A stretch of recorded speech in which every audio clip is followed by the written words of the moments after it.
Hi everyone, welcome back to Jafar education. నేను మీ జాఫర్. ఈ వీడియోలో మనము 6th క్లాస్ సైన్స్కి సంబంధించినటువంటి మ్యారథాన్ క్లాస్ ఆల్ టాపిక్స్కి సంబంధించినటువంటి అన్ని బిట్స్ మనకు ఈ వీడియోలో కవర్ అవుతాయి.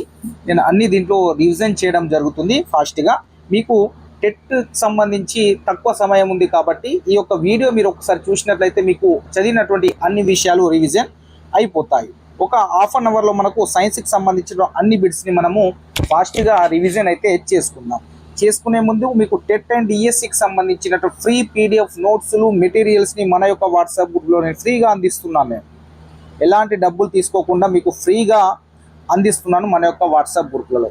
మీకు కావాలి అనుకుంటే వాట్సాప్ గ్రూప్ లింక్ మన యొక్క కామెంట్ సెక్షన్లో పిన్ చేసి పెడతాను. అక్కడ నుండి మీరు జాయిన్ అవ్వండి. అక్కడ అన్ని రకాల పీడిఎఫ్ నోట్స్లు మెటీరియల్స్ కరెంట్ అఫైర్స్ అప్డేట్స్ని నేను మీకు ఫ్రీగా అందించే ప్రయత్నం చేస్తూ ఉన్నాను.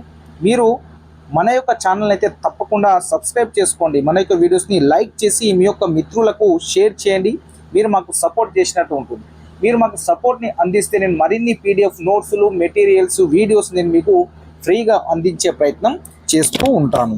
ఇక మనము క్లాస్లోకి వెళ్ళిపోదాము. ఇక్కడ చూసుకున్నట్లయితే మనకు ఫస్ట్ లెసన్ మన ఆహారము. మనము ఆహారాన్ని దేనికి కొరకు తీసుకుంటాము? శక్తి కోసము, ఆరోగ్యం కోసము. ఆహారాన్ని తయారు చేయడానికి ఉపయోగించే పదార్థాలను ఏమని అంటారు? దినుసులు అని అంటారు. నెక్స్ట్, జంతువుల నుండి మనకు ఏం లభిస్తాయి అంటే పాలు, గుడ్లు, మాంసం.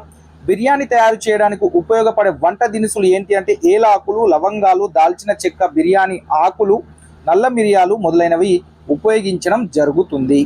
నెక్స్ట్, బిర్యానీ తయారు చేయడానికి ఉపయోగించే వాటిని ఏమంటారు? సుగంధ ద్రవ్యాలు అంటాము. నెక్స్ట్, పాయసం తయారు చేయడానికి ఉపయోగించే జీడిపప్పు, బాదం, కిస్మిస్ లాంటివి ఉంటాయి. వాటిని మనం ఏమంటాం? డ్రై ఫ్రూట్స్ అంటాము. పాయసం తయారు చేయడానికి ఉపయోగించే జీడిపప్పు, బాదం, కిస్మిస్ వంటి వాటిని ఏమంటారంటే ఎండిన పండ్లు లేదా డ్రై ఫ్రూట్స్ అని అంటాము. నెక్స్ట్, సుగంధ ద్రవ్యాలు, డ్రై ఫ్రూట్స్ ఇచ్చే మొక్కలు కొన్ని ప్రాంతాలలో మాత్రమే పెరుగుతాయి, ఎక్కువ పరిమాణాల్లో లభించవు కాబట్టి ఇవి చాలా ఖరీదైనవి. నెక్స్ట్ పాయింట్ చూసుకున్నట్లయితే మనం బియ్యాన్ని ప్రధాన ఆహారంగా ఉపయోగిస్తాం. బియ్యంతో ఎన్నో రకాల ఆహార పదార్థాలు కూడా తయారవుతాయి. నెక్స్ట్ చూసుకున్నట్లయితే బియ్యాన్ని రవ్వ పిండిగా ఉపయోగించి రకరకాల ఆహార పదార్థాలు తయారు చేస్తారు. గోధుమలతో కానీ మొక్కజొన్నతో కానీ పోల్చి చూస్తే బియ్యపు ఉత్పత్తులు మనం ఎక్కువగా తింటాం. నెక్స్ట్ పాయింట్, రాజస్థాన్లో వరి కంటే ఎక్కువగా మొక్కజొన్నలు, సజ్జలు, గోధుమలు ఉత్పత్తి అవుతాయి. అందుకే రాజస్థాన్లో అన్నంకు బదులుగా చపాతీలు ఎక్కువగా తింటారు. ఉల్లిపాయలో యాంటీ ఆక్సిడెంట్లు మనలను రోగాల బారి నుండి కాపాడే పదార్థాలు. వీటికి anti allergic, anti virals, anti హిస్టిక్ అనే గుణాలు అయితే ఉన్నాయి. మన ఉల్లిపాయలో ఉంటాయి అవి. నెక్స్ట్ పాయింట్ చూసుకున్నట్లయితే ఒక వీడియో చూస్తున్న మిత్రులందరూ మన యొక్క ఛానల్ని తప్పకుండా సబ్స్క్రైబ్ చేసుకోండి. అదేవిధంగా మన యొక్క వీడియోస్ని లైక్ చేయండి. అదేవిధంగా మీ యొక్క మిత్రులకు షేర్ చేయండి. మీకు అన్ని రకాల పీడిఎఫ్ నోట్స్లు కావచ్చు, మెటీరియల్స్ కావచ్చు, వీడియోస్ కావచ్చు ఫ్రీగా అందిస్తున్నాను. అవి మీకు కంటిన్యూ కావాలి అంటే మీరు ఖచ్చితంగా మన యొక్క ఛానల్ తప్పకుండా సబ్స్క్రైబ్ చేయండి. ఇక నెక్స్ట్ పాయింట్ చూసుకున్నట్లయితే కొన్ని ఆహార పదార్థాలు ఉప్పు పూసి ఎండబెట్టడం వల్ల ఎక్కువ రోజులు నిల్వ ఉంటాయి. నెక్స్ట్ పాయింట్, చక్కెర పాకం, తేనెను పండ్లను నిల్వ చేసే పదార్థాలుగా ఉపయోగిస్తారు. అందుకే తరచుగా పండ్లను చక్కెర పాకం లేదా తేనెలో నిల్వ చేస్తారు. నెక్స్ట్, పండ్లను జామ్ లేదా పండ్ల రసాలుగా మార్చి నిల్వ చేస్తారు. నెక్స్ట్ పాయింట్, మార్కెట్లో దొరికే కొన్ని నిల్వ చేసిన ఆహార పదార్థాలు హానికర రసాయన పదార్థాలు అనేటివి ఉంటాయి. నెక్స్ట్ పాయింట్ చూసుకున్నట్లయితే ఇక్కడ కాలం చెల్లిన ఆహార పదార్థాలను తింటే ఆరోగ్యానికి హాని. నెక్స్ట్, పండ్లు, కూరగాయలు ఉపయోగించే వివిధ ఆకారాలు తయారు చేయడం అనేది ఒక కళ. కొంతమంది కూరగాయలను ఉపయోగించి వివిధ రకాల ఆకారాలు, డిజైన్లతో అందంగా అలంకరిస్తారు. దీన్ని ఏమంటాం? మనము వెజిటేబుల్ కార్వింగ్ అని అంటాము. నెక్స్ట్, అరటి పండులో మన శరీరానికి పనికి వచ్చే ఏ పదార్థం ఉంటుంది? పొటాషియం. నెక్స్ట్ పాయింట్, ఖాళీ కడుపుతో అరటిపండు తినకూడదు. దానిలో ఉండే చక్కెర ప్రభావాన్ని తగ్గించుకోవడానికి ఏదైనా మాంసకృతులు ఉన్న పదార్థంతో కలిపి తినాలి. నెక్స్ట్ పాయింట్, చికోరి అనేది దేని ఇమెయిల్ చేస్తుంది అంటే జీర్ణ వ్యవస్థకు, రక్త ప్రసరణ వ్యవస్థకు చికోరీ అనేది మేలు చేస్తుంది. బీట్రూట్లో ఎక్కువగా మనకు పిండి పదార్థాలు అనేటివి ఉంటాయి కాబట్టి అవి మనము తింటే మంచిది. నెక్స్ట్ బఠానీలో, సో దీనికి సంబంధించి తర్వాత చదువుకుందాం. నెక్స్ట్ చిలకడ దుంపలో రక్తాన్ని శుద్ధి చేసే పదార్థాలు ఉంటాయి. వాటిని మన కెరోటినాయిడ్ యాంటీ ఆక్సిడెంట్లని కూడా అంటాము. నెక్స్ట్ పాయింట్ చూసుకున్నట్లయితే సాలాడ్ అనే పదము సలాటా అనే లాటిన్ పదం నుంచి వచ్చింది. ఇక్కడ సాలాడ్ అనేది ఆంగ్ల పదం అవుతుంది, సలాటా అనేది లాటిన్ పదం అవుతుంది. సలాటా అంటే అర్థం ఉప్పు అని అర్థం. నెక్స్ట్ పాయింట్ చూసుకున్నట్లయితే మనకు నెక్స్ట్ లెసన్ అయస్కాంతాలతో ఆటలు. ఇప్పటి వరకు మనకు తెలిసిన అయస్కాంత పదార్థాలు నియోడైమియం బలమైన అయస్కాంతం. సాధారణంగా ఇనుము, నికెల్, రాగి, కోబాల్ట్, అల్యూమినియంల మిశ్రమాలతో శక్తివంతమైన అయస్కాంతాలను తయారు చేస్తారు. క్వశ్చన్స్ వచ్చే అవకాశం ఉంది, జాగ్రత్తగా మీరు చదవండి, జాగ్రత్తగా వినండి.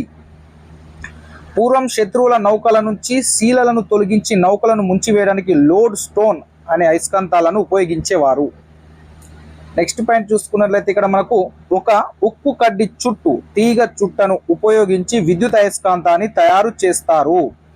నెక్స్ట్ పాయింట్ జంతువుల కడుపులో పేరుకుపోయిన ఇనుప తీగ ముక్కలు, మేకులను తొలగించడానికి అయస్కాంత పరికరాలను ఉపయోగిస్తారు. నెక్స్ట్ పాయింట్ సాధారణ అయస్కాంతాలను ఇనుము లేదా ఉప్పుతో తయారు చేస్తారు. నెక్స్ట్ పాయింట్ చూసుకున్నట్లయితే 100 సంవత్సరాలకు పూర్వమే చైనా నావికులు అయస్కాంత దిక్సూచిని ఉపయోగించి సముద్ర ప్రయాణం చేసేవారు. భూమి యొక్క అయస్కాంత క్షేత్రం దండాయస్కాంతము మధ్య భాగంలో ఉండే అయస్కాంత క్షేత్రంలో ఉంటుంది. నెక్స్ట్ పాయింట్ భూ అయస్కాంత తీవ్రత శీతల అయస్కాంత తీవ్రత కన్నా 20 రెట్లు శక్తివంతమైనది. నెక్స్ట్ భూకేంద్రంలో ఉండే ధ్రువాల ప్రవాహాల వలన భూమి యొక్క పెద్ద అయస్కాంతంగా పనిచేస్తుందని భావిస్తుంటారు. నెక్స్ట్ అయస్కాంతం కథ ఒకసారి చూసుకున్నట్లయితే మనము సుమారు 2500 సంవత్సరాల క్రితం మ్యాగ్నస్ అనే గొర్రెల కాపరి రోజు తన గొర్రెలను మేపుతూ కొండలో మేపుతూ తిరుగుతుండేవాడు. అతని చేతికర్ర అడుగు భాగాన ఇనుప తొడుగు ఉండేది.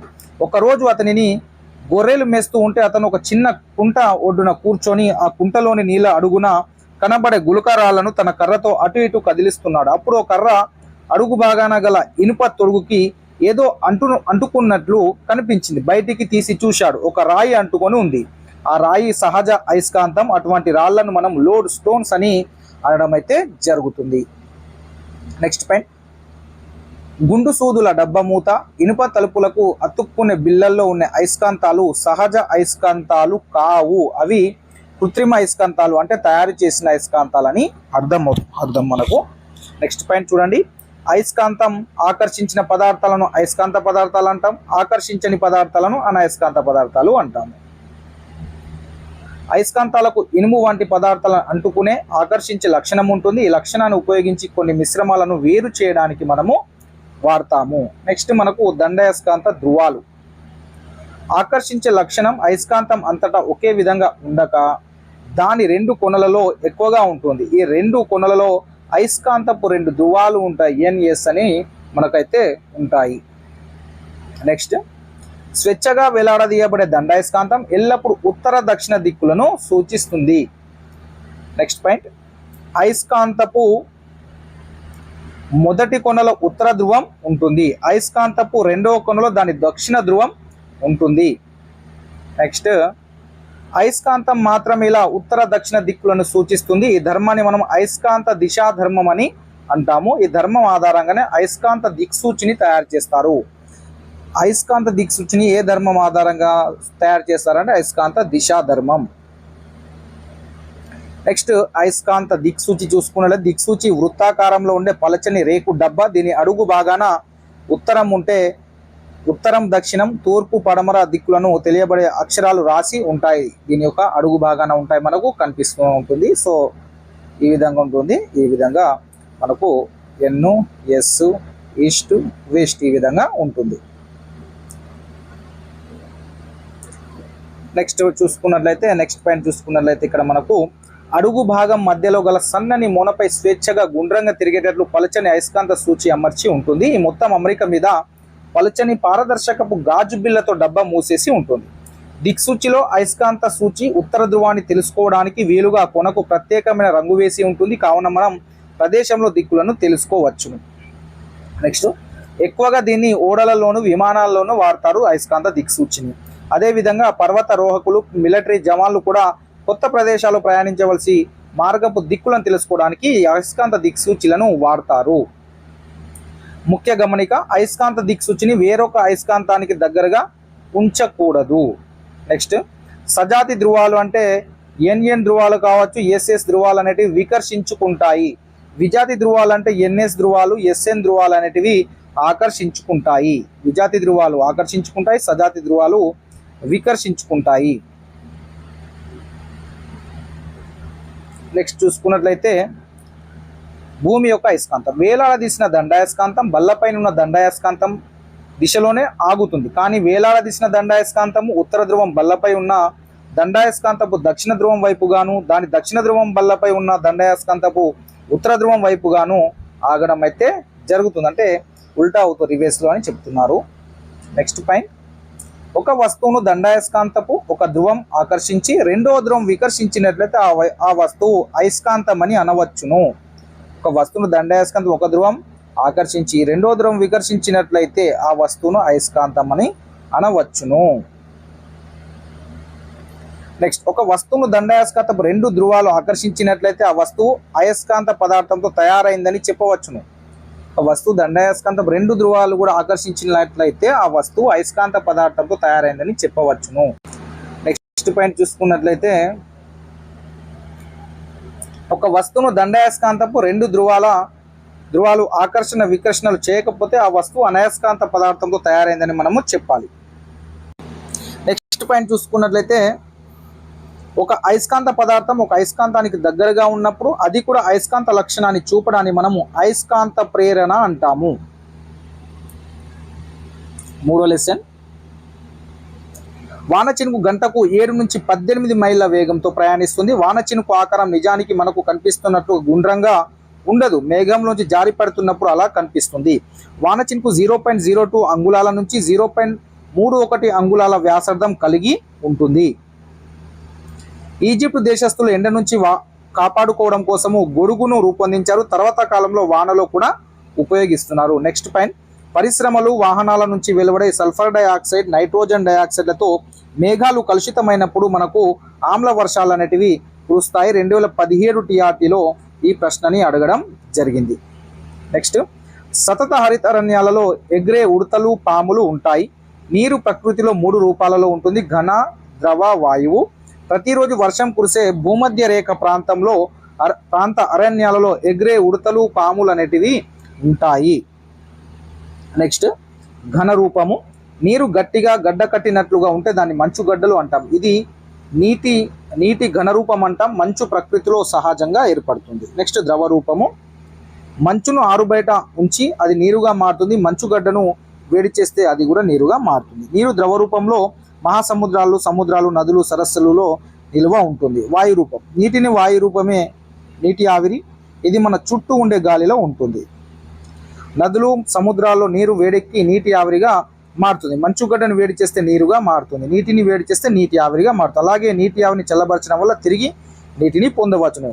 నీటిని ఇంకా చల్లబరిస్తే మంచుగా మారుతుంది. ఇక్కడ చూసుకున్నట్లయితే మనకు మంచును వేడి చేస్తే నీరు అవుతుంది, మళ్ళీ నీరుని వేడి చేస్తే నీటి ఆవిరి. ఒక నీటి ఆవిరిని చల్లార్చినాం అనుకో నీరు అవుతుంది, మరి నీరుని ఇంకా చల్లారిస్తే మంచు అవుతుంది. సో నీటిని నీటి ఆవిరిగా మార్చే ప్రక్రియను మనము బాష్పీభవనం అంటాము. నీటి ఆవిరిగా మార్చే ప్రక్రియను బాష్పీభవనం అంటాము. నీటిని కొంచెం వేడి చేస్తే వెచ్చబడతాయి, ఇంకా వేడి చేస్తే మరుగుతాయి, ఆవిరవుతాయి.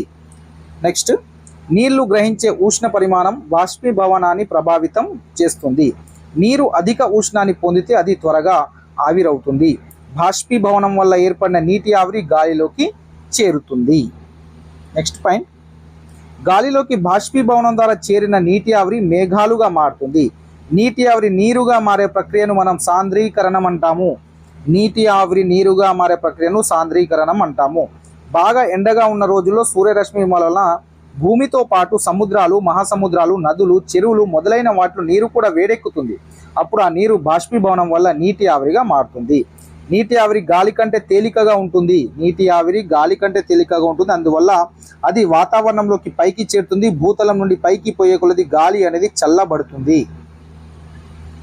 నెక్స్ట్ పాయింట్, వాతావరణంలో పైకి చేరిన నీటి ఆవిరి అక్కడ ఉన్న చల్లని గాలులను తాకి సూక్ష్మమైన చిన్న చిన్న నీటి బిందువులుగా మారుతుంది.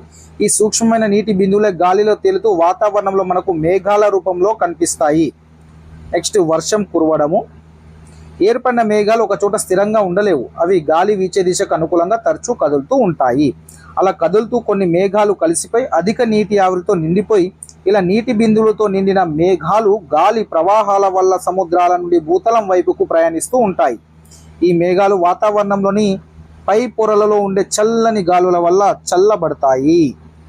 నెక్స్ట్, అన్ని మేఘాలు వర్షాలు కురిపించలేవు కనుక వర్షం కురవాలంటే మేఘాల్లో కొన్ని మార్పులు జరగవలసి ఉంటుంది. నెక్స్ట్ పాయింట్, మేఘాలు మరింతగా చల్లబడినప్పుడు అందులో తేమ బిందువులు పెద్ద మేఘాలు బరువుగా మారుతాయి. పెద్దవై మేఘాలు బరువుగా మారుతాయి. తేమ బిందువులు పెద్దవై మేఘాలుగా బరువుగా మారుతాయి. అప్పుడు అవి భూమి వైపుకు దిగుతాయి. మేఘాల రంగు తెలుపు నుండి నలుపుకు మారుతూ మనకు దట్టమైన మేఘాలు కమ్ముకున్నట్లుగా కనిపిస్తుంది. ఆ సమయంలో మనకు మేఘాల్లో తేమ బిందువులు మరింత పెద్దవి అవుతాయి. మేఘాలు వాటిని ఇంకా నిలుపుకోలేక తమ బిందువులు కిందకు రాలటం ప్రారంభమవుతుంది. దీనినే మనం వర్షం కురవడం అంటాం. బాగా చల్లగా ఉన్న సందర్భాల్లో నీటి బిందువులు చిన్న చిన్న మంచు స్ఫటికలుగా ఘనీభవించి మనకు మంచు కురిసినట్లు కూడా కనిపిస్తుంది. రాళ్ల వర్షాలు ఎండాకాలం వస్తాయి. ఇప్పుడు మరికొన్ని సందర్భాల్లో పెద్ద పెద్ద నీటి బిందువులు ఘనీభవించి మంచు ముక్కలుగా కిందకు పడడాన్ని మనం వడగండ్లు అంటాం. వీటిని వడగండ్ల వాన అంటాం మనం. నెక్స్ట్, ఋతుపవనాలు. మన రాష్ట్రంలో జూన్ నుంచి సెప్టెంబర్ వరకు వర్షాలు కురుస్తూ ఉంటాయి. ఈ రోజుల్లో ఆకాశంలో మేఘాలతో నిండి ఉంటుంది. గాలులు కూడా వీస్తుంటాయి. నైరుతి మూల నుంచి ఈ గాలులు వీస్తుంటాయి కాబట్టి వీటిని నైరుతి ఋతుపవనాలు అంటాము. అలాగే నవంబర్ డిసెంబర్ నెలలు కూడా వర్షాలు కురుస్తాయి. ఈ సమయంలో ఈశాన్య మూలాల నుండి గాలులు వీస్తుంటాయి కాబట్టి ఈశాన్య ఋతుపవనాలు అంటాము. నెక్స్ట్, జలచక్రం. వర్షం కురిసినప్పుడు చెరువులు కుంటలు నిండుతాయి. నీరు చిన్న చిన్న కాలువలుగా ప్రవహిస్తుంటే ఇలాంటివి కలిసి పెద్ద పెద్ద ప్రవాహాలుగా మారుతాయి. పెద్ద ప్రవాహాలు నదుల్లో కలుస్తాయి. నదులు సముద్రాల్లోకి మహాసముద్రాల్లోకి కొంత వర్షపు నీరు భూమిలోకి భూగర్భ జలంగా మారుతుంది. వేసవి కాలంలో అధిక వేడిమి వల్ల ఎక్కువ మొత్తంలో నీరు సముద్రాలు, సరస్సులు, నదులు మొదలైన చోట్ల నుంచి బాష్పీభవనం చెంది నీటి ఆవిరిగా మారుతుంది. ఇది గాలిలోకి చేరి మేఘాలుగా రూపొందుతుంది. మేఘాలు చల్లబడినప్పుడు వర్షం అనేది కురుస్తుంది. దీన్ని మనము నీటి జలచక్రం అని చెప్పుకోవచ్చును. ఇక్కడ చూడండి, నీరు బాష్పీభవనం చెంది ఎట్లా అవుతుంది, నీటి ఆవిరిగా మారుతుంది. నీటి ఆవిరి మేఘాలుగా రూపొందుతాయి. మేఘాలు తిరిగి సాంద్రీకరణం అంటే సాంద్రిక చల్లబడి వర్షం రూపంలో కురవటము ఒకదాని వెంట ఒకటి జరుగుతూ ఉంటాయి. ఈ ప్రక్రియను మనం కలిపి జలచక్రము అని అంటాము. నెక్స్ట్ పాయింట్, బాష్పీభవనము సాంద్రీకరణం ప్రకృతిలో నిరంతరంగా జరుగుతూనే ఉంటాయి. అడవులు నరికివేయడం వల్ల కర్మాగారాలు వెదజల్లే కాలుష్యాల వల్ల భూమి వాతావరణం వేడెక్కుతుంది. అందువల్ల మేఘాలు చల్లబడడానికి కావాల్సినటువంటి తగ్గిపోతున్నాయి కాబట్టి వర్షాలు తక్కువగా కురుస్తున్నాయి. వర్షాలు తగ్గిపోవడానికి కారణమవుతుంది జలచక్రంలో అంతరాయం, వరదలకు, కరువు, అదేవిధంగా మనకు కరువులకు కూడా దారి తీయడం జరుగుతుంది. నెక్స్ట్, 4వ పాఠం చూసుకున్నట్లయితే మనకు జంతువులు ఏమి తింటాయి. 600 మిలియన్ సంవత్సరాలకు పూర్వమే ఫికేంబ్రియన్ కాలంలో మొదటగా జంతువులు అనేటివి ఉద్భవించాయి. రెక్కలు ఉండి ఎగరలేని పక్షులు పెంగ్విన్, ఆస్ట్రిచ్, ఈము, రేహా. రెక్కలు ఉండి ఎగరలేని పక్షుల పేరు చూసుకోండి. పెంగ్విను, ఆస్ట్రిచ్, ఈము, రేహా. కొన్ని రకాల కోతులు మాంసాహారుల వల్లే ఇతర జంతువులను భుజిస్తాయి. జంతువులను 6 ప్రాథమిక సమూహాలుగా వర్గీకరిస్తారు. అవి మీకు ఆల్రెడీ తెలిసినటువంటివే. అకశేరుకాలు, చేపలు, ఉభయచరాలు, సరీసృపాలు, పక్షులు, క్షీరదాలు. ప్రస్తుతం భూమి మీద జీవించి ఉన్న జంతువుల్లో మొత్తము 5400 క్షీరద జాతులైతే ఉన్నాయి. నెక్స్ట్, స్పంజికలు అనే జంతువులలో చలనం అనేది ఉండదు, గుర్తుపెట్టుకొని. ఇవి జీవితంలో ఎక్కువ కాలం ఒకే ప్రదేశంలో స్థిరంగా ఉంటాయి. జంతువులు పరపోషకాలు. అవి తమకై తాము ఆహారాన్ని తయారు చేసుకోలేవు, ఇతరుల మీద ఆధారపడతాం. జంతువులలో చాలా పెద్దది నీటి తిమింగలము. నీటి తిమింగలము 110 నుంచి 160 టన్నుల బరువు, 20 నుంచి 30 మీటర్ల పొడవును కలిగి ఉంటుంది. ఇది ఆల్రెడీ నేను మీకు ఈ 6th క్లాస్ సైన్స్లో పేపర్కి ఒక బిట్ ఉంటుంది, దానికి సంబంధించిన క్లాస్ ఆల్రెడీ మన యూట్యూబ్ క్లాస్లో ఉంది, యూట్యూబ్ వీడియోస్లో ఉంది. ఒకసారి వాటిని చూసే ప్రయత్నం చేయండి. లేకుంటే నేను ఒకసారి గ్రూప్లో ఆ యొక్క నోట్స్ నేను మీకు షేర్ చేస్తాను. నెక్స్ట్ పాయింట్ చూసుకున్నట్లయితే 150 మిలియన్ సంవత్సరాల పూర్వం మిసోజోయిక్ యుగంలో సరీసృపాల నుంచి పక్షులు ఉద్భవించాయని అంటారు. ఎడారి జంతువులు చాలా వరకు నిశాచారులు. పగలు వేడిని తప్పించుకోవడానికి జంతువులు ఎక్కడ నివసిస్తాయి? బొరియళ్లలో నివసిస్తాయి. నెక్స్ట్ చిరుత పులి పిల్లి కుటుంబానికి చెందింది. ఇది 12 నుంచి 17 సంవత్సరాల పాటు నివసిస్తాయి. పక్షులకు కూడా సకశేరుకాలు అంటారు. పక్షులను సకశేరుకాలు అంటారు, ఎందుకంటే వీటికి వెన్నెముక ఉండటమే. నెక్స్ట్ ఆహారం కోసం కేవలం మొక్కలపై ఆధారపడే జంతువులను శాకాహారులని, ఆహారం కోసం ఇతర జంతువులపై ఆధారపడే జంతువులని మాంసాహారాలని, మొక్కలు మరియు జంతువులపై రెండింటిని ఆహారంగా తీసుకునే జంతువులను ఉభయహారులని అంటాము. నెక్స్ట్ ఆహారం కోసం వెతకడము, అన్వేషణ. ప్రతి జంతువు తన సొంత శైలిలో ఆహారం సేకరిస్తుంది. ఆహారాన్ని వెతికి, సేకరించి, పట్టుకొని లేదా వేటాడి తర్వాత నోటిలోకి తీసుకుంటాయి. దాదాపుగా జంతువులని తరచుగా దొరికే ఆహారాన్ని తీసుకుంటాయి. దానికోసం ముందుగా ఆహారం దొరికే ప్రదేశాలు అవి జాడ కనుక్కుంటాయి. జాడ కనుక్కోవడం కోసము జంతువులు జ్ఞానేంద్రియాలని విస్తారంగా ఉపయోగిస్తాయి. వాసన, చూపు, వినడము, స్పర్శ ఇవన్నీ. కొన్ని జంతువులు ఆహార సేకరణలో ఒకటి కన్నా ఎక్కువ జ్ఞానేంద్రియాలపైన ఆధారపడతాయి. ఇవి బాగా అభివృద్ధి చెందిన అవయవాలు ఇవి ఉండవచ్చును. కుక్కలు వాసనతో, గద్దలు దృష్టితో, గబ్బిలాలు వినికిడి మీద ఎక్కువగా ఆధారపడితే కొన్ని సరీసృపాలు వాసన చూసి ఆహారాన్ని గుర్తిస్తాయి. అదేవిధంగా పాండ్ స్కేటర్స్ ఇతర కీటకాలను తినే ఒక నీటి కీటకం. ఇది నీటి ఉపరితలంపై పడ్డ కీటకాల వల్ల ఏర్పడే అలలను గుర్తించి ఆహారాన్ని సేకరిస్తుంది, పాండ్ స్కేటర్స్ అనేది.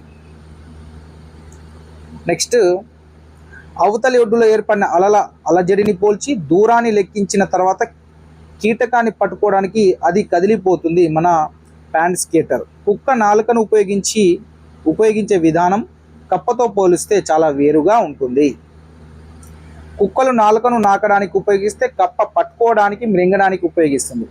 ఆహారంగా కీటకాలను పట్టుకోవడానికి కోళ్ళు ముక్కును ఉపయోగిస్తే కప్పలు వాటి నాలుకను ఉపయోగిస్తాయి.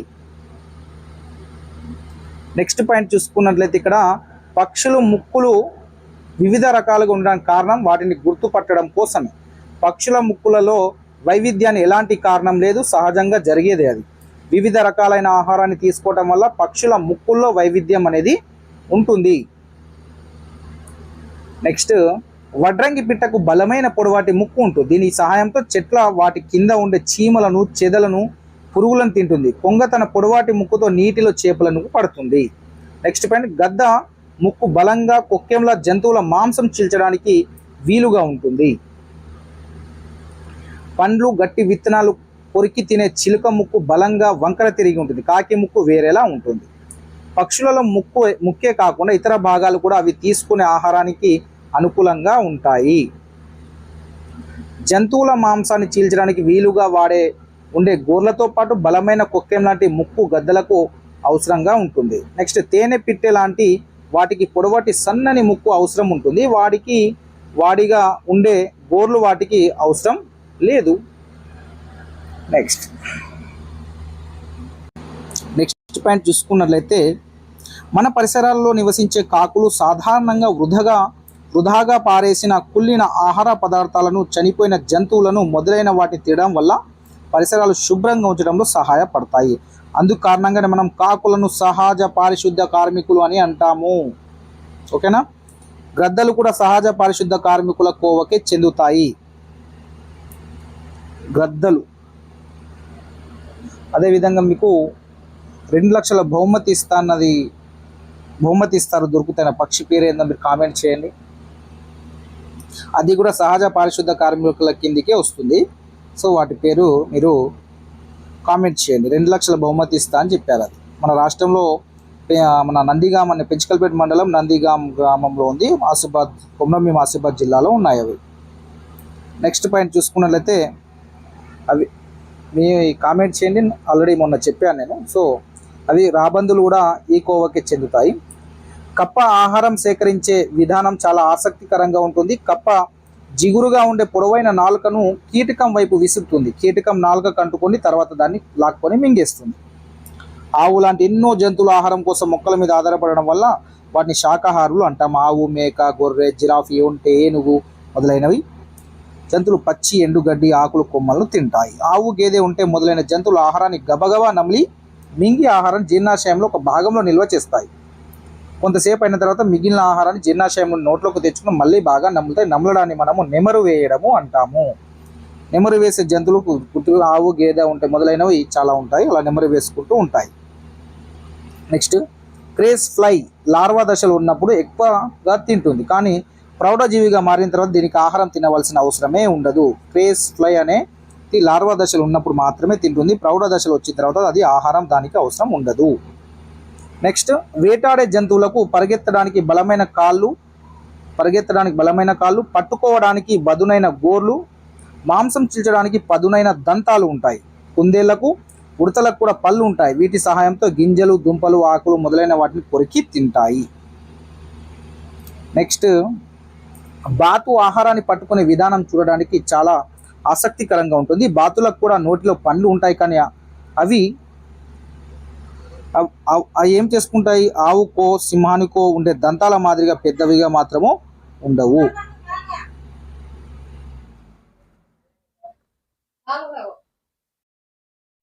నెక్స్ట్ పాయింట్ చూసుకున్నట్లయితే ఇవి ఆహారాన్ని నమలడానికి ఈ బాతులు ఉపయోగపడవు, కానీ నీటి నుండి ఆహారం సేకరించడంలో వడబోత సాధనంగా ఈ బాతుకైతే ఆ పండ్లు అనేటివి నోట్లో ఉన్న పండ్లు ఉపయోగపడడం జరుగుతుంది. నెక్స్ట్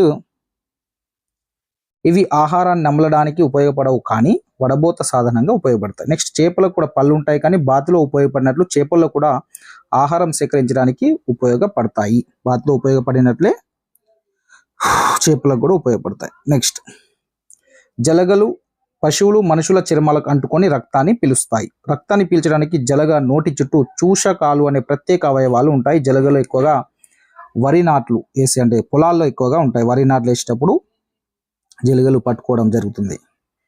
కొన్ని జంతువులు రాత్రి వేళలను ఆహార సేకరణ చేస్తాయి. ఉదాహరణకు ఇక్కడ చూసుకున్నట్లయితే మనము బొద్దింకలు, ఎడారి సరీసృపాలు, ఎలుకలు, గుడ్ల గూబలు, గబ్బిలాలు, మాత్ అంటే రెక్కల పురుగులు, కీటకం మొదలైన జంతువులు రాత్రి వేళలో ఆహారం సేకరిస్తాయి. పగటి వేళలో చీకటి ప్రదేశాల్లో దాక్కుంటాయి. ఈ జంతువులను మనం నిశాచారులు అంటాము. నెక్స్ట్ పాయింట్ చూసుకున్నట్లయితే ప్రకృతిలో సమతుల్యత ఏర్పడడం కోసము జంతువులు తమ ఆహారపు అలవాట్లను పాటిస్తాయి. నెక్స్ట్ పాయింట్ చూసుకున్నట్లయితే ఇక్కడ కొలనులో ఉండే గుడ్లు లార్వాలను చేపలు, కప్పలు తింటాయి. చేపలు, కప్పలు కొంగకు ఆహారం అవుతాయి. ఆహారపు గొలుసులు ఎప్పుడు ఒకే సరళ రేఖలో ఉండనవసరం లేదు. అనేక ఆహారపు గొలుసులు ఒకదానికొకటి సంబంధం ఉండి శాఖోపశాఖలుగా చీలి ఆహార జాలకంగా ఏర్పడడం జరుగుతుంది. నెక్స్ట్ పాయింట్, మనం పంటలను కాపాడుకోవడానికి అనేక రకాలైన పురుగు మందులను, కీటక నాశనాలను నేటి కాలంలో ఉపయోగిస్తున్నాం. ఆహారం కోసం విషపూరితమైన కీటకాలను తినడం వల్ల ప్రతి సంవత్సరం కప్పలు చాలా ఎక్కువగా చనిపోతున్నాయి. చీమలు ఎన్నో పనులు చేస్తాయి. పనులను చేయడానికి దండులో ఎన్నో రకాల చీమలు ఉంటాయి. వాటిలో ముఖ్యంగా మనకు పనులు చేసే కూలి చీమలు ఉంటాయి, రక్షణ చర్యలు చేపట్టే సైనిక చీమలు ఉంటాయి, ఆడ చీమలు ఉంటాయి, మగ చీమలు ఉంటాయి. కూలి చీమలు అనేక పనులతో పాటు గుంపులోని ఇతర చీమల కొరకు ఆహార సేకరించి ఆహార నిల్వల బాధ్యతను నిర్వహిస్తాయి. మనం ఆవులను పాల కోసం పెంచినట్లు చీమలు హానీ డ్యూ అనే పదార్థం కోసం ఎపిడ్స్ అనే ఒక రకమైన కీటకాలను పెంచుతాయి. మన చీమలు కూడా హానీ డ్యూ అనే పదార్థం కోసం ఎపిడ్స్ అనే ఒక రకమైన కీటకాలని పెంచుతాయి. నెక్స్ట్ చీమలు ఒక రకమైన శిలీంధ్రాన్ని ఆహారంగా తీసుకుంటాయి. దీనికోసము ఆకులను చిన్న చిన్న ముక్కలుగా కత్తిరించి ఒక పాన్పు వలె తయారు చేసి అందులో శిలీంధ్రాన్ని పెంచుతాయి చీమలు. ఓకేనా, రైట్. ఇది మనకు 4వ పాఠం అయిపోయింది. నెక్స్ట్ 5వ లెసన్. నెక్స్ట్ మనకు 5వ లెసన్ చూసుకున్నట్లయితే మనకు పదార్థాలు, వస్తువులు. షార్క్ చేప నోటిలో దాదాపుగా 4000 దంతాలు ఉంటాయి. ప్రతి దంతం 1 మిల్లీమీటర్ పొడవు ఉంటుంది. ఆల్పైన్ పర్వత ఆవాసాలు ప్రపంచంలో ఎత్తైన ఆవాసాలు ఏంటి అంటే ఆల్పైన్ పర్వత ఆవాసాలు. పర్వత ఆవాసాలలో క్షీరదాలు, పక్షులు, సరీసృపాలు, ఉభయచరాలు వంటి భౌమ ఆవాస జంతుజాలం ఉంటుంది. ఈ షార్క్ చేపకు సంబంధించి నేను ఆల్రెడీ ఇంకో వీడియో ఉంది, న్యూ టెక్స్ట్ బుక్లో నుండి చెప్పడం జరిగింది. ఒకసారి మీరు చెక్ చేసుకోండి.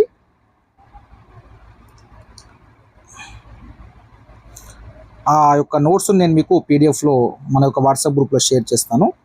నెక్స్ట్ పాయింట్ చూసుకున్నట్లయితే ఇక్కడ పర్వత ఆవాసాలలో క్షీరదాలు, పక్షులు, సరీసృపాలు, ఉభయచరుల వంటి భౌమ ఆవాస జంతుజాలం కూడా ఉంటుంది. ప్రపంచంలో ఎత్తైన ఆవాసాలు ఆల్పైన్ పర్వత ఆవాసాలు. నెక్స్ట్ పాయింట్ చూసుకున్నట్లయితే ఒక వస్తువు రంగు దాని నుంచి విడుదలయ్యే కాంతి రంగుపై ఆధారపడి ఉంటుంది. ఒక వస్తువు నుంచి విడుదలయ్యే కాంతిని బట్టి ఆ వస్తువు యొక్క రంగును మనం చూడగలుగుతాం. ఒక వస్తువును తేలడం లేదా మునగడం అనేది వస్తువు సాంద్రతతో పాటు మాధ్యమం సాంద్రతపై కూడా ఆధారపడి ఉంటుంది. నెక్స్ట్, నీటి సాంద్రత 1 గ్రామ్ మిల్లీలీటర్.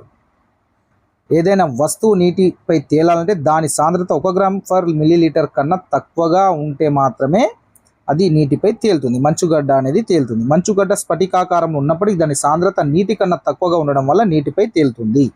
ఇక్కడ నీటి సాంద్రత అనేది 1 గ్రామ్ పర్ మిల్లీలీటర్ ఉంటే, సో 1 గ్రామ్ పర్ మిల్లీలీటర్ కన్నా తక్కువ సాంద్రత ఉన్న వస్తువులు నీటిపై తేలుతాయి. నెక్స్ట్, క్యాండిల్ అనేది క్యాండేర్ అనే లాటిన్ పదం నుంచి వచ్చింది. ఇక్కడ క్యాండిల్ అనేది ఆంగ్ల పదము, క్యాండేర్ అనేది లాటిన్ పదము. క్యాండేర్ అంటే అర్థము మెరుపు అనే అర్థం. బీవాక్స్తో తయారు చేసిన కొవ్వొత్తులు తీయటి వాసన కలిగి ఉంటాయి, తక్కువ పొగనిస్తాయి. ఒక పారదర్శక పదార్థం గుండా ఏ రంగు కాంతి కిరణం ప్రయాణిస్తుందో అదే రంగు కాంతి కిరణం బయటికి వస్తుంది. పిల్లి రోజులో దాదాపు 14 గంటలు నిద్రలోనే గడుపుతుంది. ప్రతి వస్తువు ఏదో ఒక పదార్థంతో తయారవుతుంది. ఒక వస్తువు తయారు చేయాలంటే ఒకటి కానీ అంతకన్నా ఎక్కువ పదార్థాలు అవసరమవుతాయి. వస్తువులన్నీ వేర్వేరు పదార్థాలతో తయారవుతూ ఉంటాయి. కొన్ని వస్తువులు ఒకే పదార్థంతో తయారవుతూ మరికొన్ని వస్తువులు ఒకటి కన్నా ఎక్కువ పదార్థాలతో తయారవుతాయి. ఒకే పదార్థం నుంచి వేర్వేరు వస్తువులను తయారు చేయవచ్చును. ఒక్కో వస్తువుకు ఒక్క ప్రత్యేకమైన ఉపయోగం ఉంటుంది. ఏ వస్తువుకి ఏ పదార్థం వాడాలో నిర్ణయించాలంటే ముందుగా ఆ పదార్థాల ధర్మాలను తెలుసుకోవాలి. మెత్తదనము, గట్టిదనము, మెరుపు ఉండడము, మెరుపు లేకపోవడం వంటి ఎన్నో ధర్మాలు పదార్థాలకు ఉంటాయి. నెక్స్ట్, గాజుగుండ చూసినప్పుడు అవతలి వస్తువులు స్పష్టంగా కనిపిస్తాయి అనుకోండి, మనకు తెలుసు. అటువంటి పదార్థాలను మనం ఏమంటాము? పారదర్శక పదార్థాలు. చెక్క లేదా స్టీలు, కార్డ్బోర్డ్ వంటి కొన్ని పదార్థాలు గుండా అవతలి వస్తువు చూడలేము. అటువంటి పదార్థాలను అపారదర్శక పదార్థాలు అంటాము. నెక్స్ట్, కొన్ని పదార్థాల గుండా అవతలి వస్తువులను చూడగలం కానీ స్పష్టంగా చూడలేము. ఇటువంటి వస్తువులను పాక్షిక పారదర్శక పదార్థాలు అంటే, ఉదాహరణకు నూనెలో ముంచిన కాగితము. ఈ నూనెలో ముంచిన కాగితాన్ని మనం ఊసూర్లు వస్తాయి కదా, ఊసూర్లు వచ్చినప్పుడు ఆ నూనెలో కాగితాన్ని ముంచి అక్కడ కడితే లైట్ దగ్గర అవన్నీ దాటికి అతుక్కోవడం జరుగుతుంది. నెక్స్ట్, కిటికీలకు అమర్చిన కొన్ని గాజు పలకల గుండా వచ్చిన వెలుతురు ద్వారా స్పష్టంగా చూడలేము కనుక ఈ గాజు పలకలను అపారదర్శక గాజు పలకలు అంటాము. వేడి చేసినప్పుడు కొన్ని పదార్థాలు ఘనస్థితి నుంచి ద్రవస్థితికి, ద్రవస్థితి నుంచి వాయుస్థితికి మారుతాయి. అదేవిధంగా చల్లబరిచినప్పుడు వాయుస్థితి నుంచి ద్రవస్థితికి, ద్రవస్థితి నుంచి ఘనస్థితికి కావున ఆ విధంగా మారుతాయి. కావున సాధారణ ఉష్ణోగ్రత వద్ద స్థితిని బట్టి పదార్థాలు ఘన, ద్రవ, వాయు పదార్థాలుగా వర్గీకరించవచ్చును. పాత్రను బట్టి ఆకారాన్ని మార్చుకునే పదార్థాలైనటువంటి నీరు, పాలు, నూనె, కిరోసిన్ వంటివి వాటి మనం ద్రవ పదార్థాలు అంటాం. పాత్రను బట్టి ఆకారాన్ని మార్చుకొని పదార్థాలు ఉంటాయి, వాటిని ఘన పదార్థాలు అంటాం. నెక్స్ట్, పంచదార తను పోసిన పాత్ర ఆకారాన్ని పొందినప్పటికీ అది ఘన పదార్థమే కానీ ద్రవ పదార్థం కాదు. కొన్ని వస్తువులు ఒక ఆకారంలో ఉన్నప్పుడు నీటిలో తేలుతాయి, కానీ వాటి ఆకారం మారినప్పుడు నీటిలో మునుగుతాయి. నీటిలో మునిగే స్వభావం ఉన్న వస్తువులను తేలేటట్లు చేయవచ్చును, కానీ నీటిలో తేలే వస్తువులన్నింటినీ మునిగేటట్లు మాత్రం చేయలేం. కొన్ని పదార్థాలు నీటిలో కలిపినప్పుడు పూర్తిగా కరుగుతాయి. ఇటువంటి పదార్థాలను నీటిలో కరిగే పదార్థాలు అంటారు. కొన్ని పదార్థాలు నీటిలో కలిపినప్పుడు కరగవు. ఇటువంటి పదార్థాలు నీటిలో కరగని పదార్థాలు అంటాం. నెక్స్ట్, మనకు 6వ లెసన్ ఆవాసం ఉంది. సో నెక్స్ట్ వీడియోలో మనము 6th నుండి 16th లెసన్ వరకు మనము పూర్తిగా రీజన్ అయితే చేసుకుందాం. ఇంకా మీకు నెక్స్ట్ పార్ట్ 2లో ఈ వీడియోని మీకు అందిస్తాను పూర్తిగా. మీరైతే మన యొక్క ఛానల్ తప్పకుండా సబ్స్క్రైబ్ చేసుకోండి, మీ యొక్క మిత్రులకు షేర్ చేయండి.